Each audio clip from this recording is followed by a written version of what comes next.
Bro நடிகை அதெல்லாம் தப்பு ப்ரோ. எல்லா ஆக்டர்ஸும் நடிகையோட போகிறாங்க, ஃப்ரெண்டாக போகிறாங்க ப்ரோ. அது தப்பாக பேசுறது, வளர்ந்து வர நடிகரை பற்றி தப்பாக பேசாம ப்ரோ செய்வாங்க. அதெல்லாம் பார்த்தா அப்படி ப்ரோ சொல்லுங்கள், அதெல்லாம் வேலைக்காக. ஃபார் எக்ஸாம்பிள் முக ஸ்டாலின் எடுத்துங்க, இல்லை உதயநிதி எடுத்துங்க.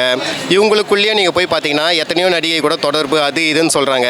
ஸோ இப்போ அதை மீறி அவங்க வந்து வாழ்ந்துட்டு தான் இருக்காங்க. ஸோ இதெல்லாம் வெளியே தெரிய மாட்டுது. ஆனால் வந்து இவங்க வந்து பப்ளிக்காக வந்து எல்லாமே அனௌன்ஸ் பண்ணிட்டாங்க. அட்லீஸ்ட் இது டைவர்ஸ் தானே போயிருக்கு. ஈவன் இன்னும் கன்ஃபார்ம் ஆகலை. இப்போ தானே இன்னும் ஃபஸ்ட் அலிகேஷன் கூட போகலை. போனதுக்கப்புறம் பார்க்கலாம், எதுவாக இருந்தாலும் ப்ரூவ் பண்ணட்டும் ஃபஸ்ட்டு.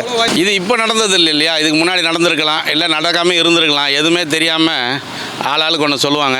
இருந்தாலும் அந்த மாதிரி நம்ம எதுவும் பொது விஷயத்தில் தலையிட வேணாம். அது அவங்க பிரச்சனைண்ணா, எலெக்ஷன் வேறு. இல்லை ப்ரோ, எனக்கு தெரிஞ்சு இல்லை. ஏன்னா அவங்க வந்து நேரில் வந்து எதுவும் பேசினது இல்லை, எல்லாமே ஆன்லைனில் தானே வருது. அப்போ ஏதாச்சும் நம்புற மாதிரி இல்லையா? அவங்களே வந்து பேட்டி கொடுத்துருக்காங்களா இது வரைக்கும்? அது அவங்கள கேட்டால் தான் தெரியும்.